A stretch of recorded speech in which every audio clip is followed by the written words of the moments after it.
Hello দর্শক বন্ধু, আজকের তোমাদেরকে আমি RRB group D exam pattern 2024 for CBT 1 exam অর্থাৎ রেলের যে গ্রুপ ডি এক্সাম হয় সেই এক্সাম সম্পর্কে, তার সিলেবাস, তার এক্সাম ডেট, এক্সাম প্যাটার্ন কীরকম হয় সেই সম্পর্কে তোমাদেরকে আজকের বলবো। তো আরআরবি গ্রুপ ডি দেখো, এখানে তিনটে স্টেপে পরীক্ষা হয়। প্রথম পরীক্ষা হচ্ছে কম্পিউটার বেস টেস্ট সিবিটি 1, অর্থাৎ কম্পিউটারে পরীক্ষা হবে, একটা রাইটিং টেস্ট হবে। তারপরে হবে ফিজিক্যাল এফিসিয়েন্সি টেস্ট, অর্থাৎ যেটা দৌড়ানো, রানিং ফিজিক্যাল টেস্ট। এরপরে ডকুমেন্ট ভেরিফিকেশান অ্যান্ড মেডিকেল। আগে সিবিটি 1 অর্থাৎ কম্পিউটার বেস টেস্ট যেটা আছে, লিখিত পরীক্ষা, সেটা পাশ করতে হবে। তারপরে দৌড়ানো, তারপরে হচ্ছে কি চাকরি পেয়ে গেলে সেটা হচ্ছে কি ভেরিফিকেশান অ্যান্ড মেডিকেল। তো এখানে দেখো, এই যে প্রথম যে সিবিটি টেস্ট 1 হবে সেটা কি কি আছে। জেনারেল সায়েন্স আছে, 25টা প্রশ্ন পড়বে, 25 নাম্বার। হ্যাঁ, এরপরে ম্যাথামেটিক্স আছে, 25টা প্রশ্ন পড়বে, 25 নাম্বার। তারপরে জেনারেল ইন্টেলিজেন্স আছে, রিজনিং, 30টা প্রশ্ন পড়বে, 30 নাম্বার। জেনারেল অ্যাওয়ারনেস এবং কারেন্ট অ্যাফেয়ার্স আছে, 20টা প্রশ্ন পড়বে, 20টা নাম্বার। মোট সময় কিন্তু 90 মিনিট। 100টা প্রশ্ন পড়বে, 100 নাম্বার, সময় পাচ্ছ 90 মিনিট। 90 মিনিটের মধ্যে তোমাদেরকে কিন্তু কমপ্লিট করতে হবে।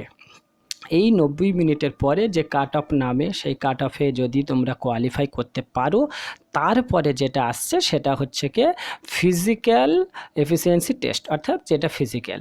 মেল ক্যান্ডিডেট, প্রথমে ছেলেদের ক্ষেত্রে বলি কি করতে হবে। দেখো, should be able to lift and carry 35 KG weight for a distance of 100 meters in 2 minutes in one chance without putting the weight down. অর্থাৎ কি বলা হচ্ছে, যে 35 কেজি ওয়েট নিয়ে 2 মিনিটের মধ্যে 100 মিটার দৌড়াতে হবে, ওয়েটটাকে নিচে না ফেলে দিয়ে। অ্যান্ড এবং এরপরে কি আছে, এরপরে বলছে যে should be able to run for a distance of 1000 metres in 4 minutes and 15 seconds in one chance. তারপরে আমাদের 1000 মিটার দৌড়াতে হবে 4 মিনিট 15 সেকেন্ডের মধ্যে।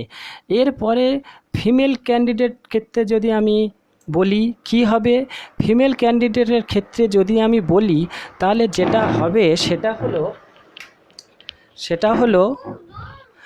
হলো যে 20 কেজি ওজন নিয়ে দৌড়াতে হবে 100 মিটার 2 মিনিটের মধ্যে, ওজনটাকে না ফেলে দিয়ে। আর এরপরে আছে should be able to run for distance 1000 metre, সেটা কত মিনিটে, 5 মিনিট 40 সেকেন্ডের মধ্যে কিন্তু তোমাকে দৌড়াতে হবে।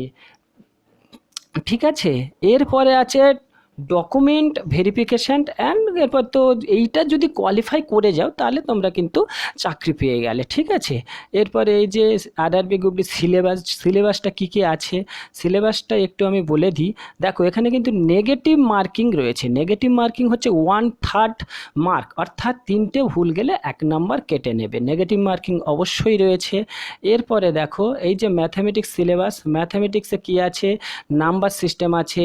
হ্যাঁ, নাম্বার সিস্টেম, ডেসিমেলস, তারপরে এলসিএম আছে, ratio, proportion, mensuration, time distance, profit loss, geometry and ত্রিকোণমিতি, square root, calendar and clock, BODMAS, faculty, HCA, percentage, time work, SI CI, algebraic, pipes and ক্রিস্টান, অনেকগুলো। এরপরে দেখো হচ্ছে রিজনিং পোর্শনটাও আছে। Reasoning, analogies, coding, decoding, relationships, jumping, DI sufficiency, similarities, difference, classification, statement, হ্যাঁ অনেকগুলো রয়েছে। এরপরে হচ্ছে কি কনক্লুশন আছে, ডিসেন্ডিং মার্ক রয়েছে, নিউমেরিক্যাল সিরিজ রয়েছে, ডিরেকশান রয়েছে, অ্যানালিটিক্যাল রিজনিং রয়েছে, অনেকগুলো। এরপরে যেটা হচ্ছে জেনারেল সায়েন্স, অর্থাৎ physics, chemistry, physics, chemistry and life science, যেটা হচ্ছে কি আমাদের 10 যে ক্লাস আছে সিবিএসসি বোর্ডে, সেই 10 ক্লাস বেস করে 3টে পড়তে হবে। এরপরে আমাদের আছে কি কারেন্ট অ্যাফেয়ার্স অ্যান্ড হচ্ছে কি general awareness, current affairs, science technology আছে, কালচার আছে, পার্সোনালিটিস আছে, ইকোনমিক্স আছে, politics and any other subject for importance, এইগুলো কিন্তু সব রয়েছে এখানে। তো দর্শক বন্ধু, এইগুলো নিয়ে খুব তাড়াতাড়ি আমাদের নোটিফিকেশান জারি হবে, রেলের গ্রুপ ডি নোটিফিকেশান আসছে, খুব তাড়াতাড়ি জারি হবে। তো প্রিয় স্টুডেন্ট, তাই পড়াশোনা শুরু করে দাও। আজকের এই পর্যন্ত, ধন্যবাদ।